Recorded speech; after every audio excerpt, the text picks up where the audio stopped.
Right, so things have escalated horribly between Israel and Hamas in the last several hours with the assassination of Saleh Al-Arouri in Southern Beirut in Lebanon. Al-Arouri was the de facto number 2 of Hamas, and despite Israel denying having conducted the assassination, I really don't know who believes that, pro-Israelis or pro-Palestinians alike. The narrative of this conflict has turned against Israel and turned against Benjamin Netanyahu even further, him and his rancid far-right coalition government, that he's become so desperate for some kind of a win now that it appears he's willing to take a shot at a Hamas leader who wasn't even in Gaza but was in another nation, Lebanon, and was emboldened enough to think he can do that without repercussions. Lebanon is a sovereign state, not occupied territory like Gaza is. So if Lebanon, as a hypothetical example now, decide to send a missile into Tel Aviv in retaliation, that'll be Lebanon exercising its right to defend itself, yes? After all, the Western world has been saying for 11 weeks that razing Gaza to the ground is Israel's right to defend itself after October 7th. As for Hamas, well, any talk of peace settling matters now has probably just died with Al-Arouri, and Israel has likely just invited further atrocity on its own people. If Israel did this, as seems almost certainly likely, then those who have consistently sided with them since the events of October 7th need to wake the hell up and realise Israel, and most of all their government, aren't defending themselves, they're driving this. Right, so Israel has a right to defend itself. We've been told ad infinitum for weeks in the wake of the October 7th attack by Hamas. So please explain to me how them almost certainly being the perpetrators behind a surgical strike in southern Lebanon last night is them defending themselves. Oh, but they took out this big bad Hamas bloke, and they are fighting Hamas after all, who started this. Some of the less quick amongst those watching this video might be thinking. So it's okay for Israel to shoot missiles at neighbouring sovereign states to do that then, is it? That's still Israel defending itself then, is it? As I said in my intro though, if Lebanon choose to retaliate by doing likewise and firing into Israel in return now, who's going to say Lebanon don't have that right to defend themselves by doing so?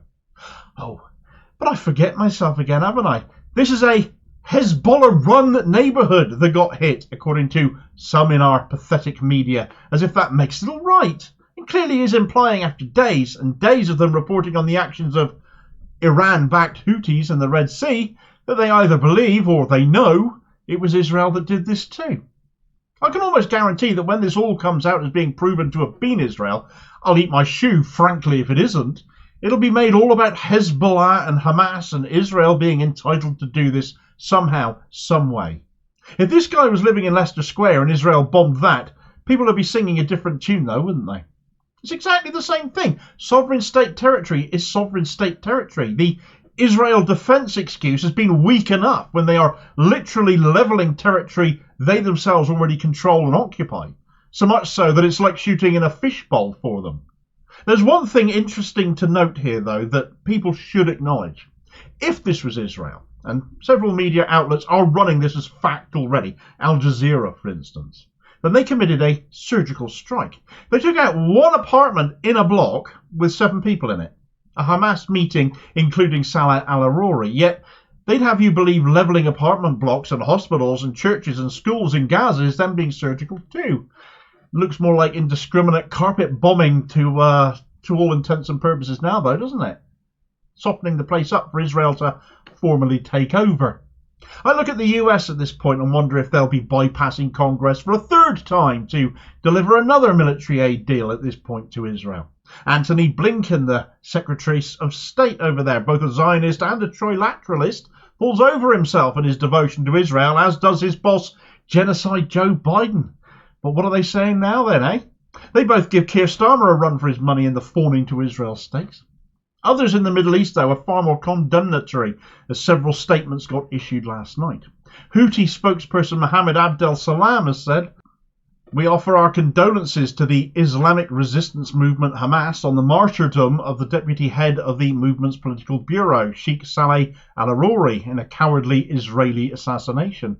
We strongly condemn the assassination, which constitutes a treacherous aggression against Lebanon, and we affirm our support for the resistance movements in Palestine and Lebanon." The Iranian Foreign Ministry has made a comment as well. They've said, The assassination of Al-Arouri came as a result of the major failure of the Zionist entity in confronting the resistance in Gaza. And the Hezbollah official statement, which is lengthy, so I won't repeat it all, includes the following warning.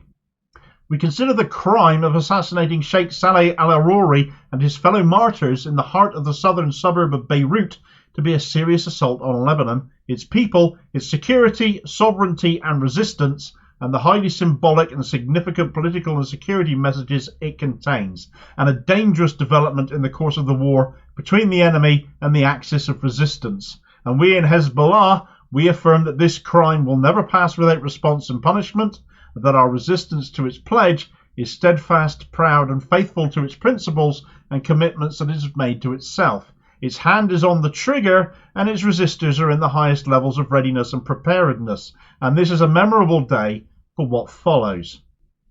Martyrdom is a bit of a theme here, and in comments you read on social media. It's viewed as an honourable death amongst Muslims, dying fighting for a just cause and fighting to free yourself from occupation. Whether you agree with how Hamas choose to do that or not can never in and of itself as an ideal surely be considered a bad thing. Nobody wants to be subjugated after all. As such, the killing of one Hamas operative, one man, no matter how high-ranking they might be, won't change a damn thing. Al-Arouri died fighting subjugation, fighting Zionism, fighting for the Palestinian right to exist, frankly. He has now been martyred by whoever did this. Israel, we assume. And this is why matters will only worsen now. Israel is engaged in a bloody ethnic cleansing of Gaza. It is almost certainly responsible for that assassination. They're bombing Syria again right now as well. No other country on earth could get away with attacking any one territory or state or nation, let alone three at once, and still maintain that they're the victim in all of this. But coming back on that Hezbollah statement, though, that warning that I read out a moment ago, the major escalation in events since October 7th, I fear, will soon put the reason all of this has started, that Hamas attack on the kibbutzes of Israel, in the shade. Things are going to get so much worse, we're soon going to forget what actually started this. Hezbollah are massively more powerful than Hamas. They are the most powerful anti-Israel militant group in the Middle East, and Israel just assassinated someone in their backyard, still allegedly at time of writing. Hezbollah told Israel years ago, following the end of the 2006 war between Lebanon and Israel, which lasted about a month, that any attack on Lebanese soil, Beirut or anywhere else would be a red line for them, and they would target Tel Aviv itself in retaliation. You can see why Israel are denying this, therefore, but investigation will confirm or deny where the shot came from at some point soon. At time of writing, it hasn't been, but that may change. The threat obviously resonated because Israel haven't touched Beirut since 2006, until now it was seen. By mounting such a disproportionate retaliation on Gaza due to the actions of Hamas on October the 7th, and indeed aside from the fact the IDF are responsible for a lot of the fatalities that night themselves, Israel are driving a bigger conflict in the Middle East, aided and abetted and supported by political leaders in the West. Yemen is now involved via the Houthis and their Red Sea blockade. Iran is involved, having sent a warship of their own to the Red Sea, following the lethal force used by a US warship there on Yemenis harassing some shipping. All in solidarity with Palestine, and all to cause economic issues for Israel, sanctions in effect. Iran also back Hezbollah, who I will be amazed if they don't retaliate once Israel almost certainly is found responsible for last night's assassination. Syria being attacked by Israel is bringing them in. Iraq have attacked a US base in their country. They want the US gone, but they refuse to leave. But they did that in support of Palestine because the US keep arming Israel. Netanyahu's slanging match with Turkey's President Erdogan. The list of people Netanyahu's regime is pissing off right now just keeps growing. The death toll will dramatically increase as retaliation begins for what happened last night. You'll see far more Israeli deaths as a consequence of that act, of another war with Lebanon if things come to that. And the worst thing about all of it is that this assassination, should Israel be found guilty of committing it, or finally admit to it, whatever, ultimately will not deliver anything for them except more death and destruction to innocent people. If Netanyahu wanted some kind of a personal win, some sort of a boost, a good headline for one day, then his country will suffer horribly as a consequence of his bruised ego, and he'll still be dealing with Hamas and others whilst he's at it. He might need this conflict to go on to keep himself in power, but he's making it more and more impossible to come out of this with any kind of a win. There's too much scrutiny now. There are too many eyes on this situation. Israel's behaviour of massacres, of war crimes, of occupation and subjugation can never deliver long-term security and peace. It just destabilises the entire region. And it just feels like it's a powder keg ready, waiting to blow right now.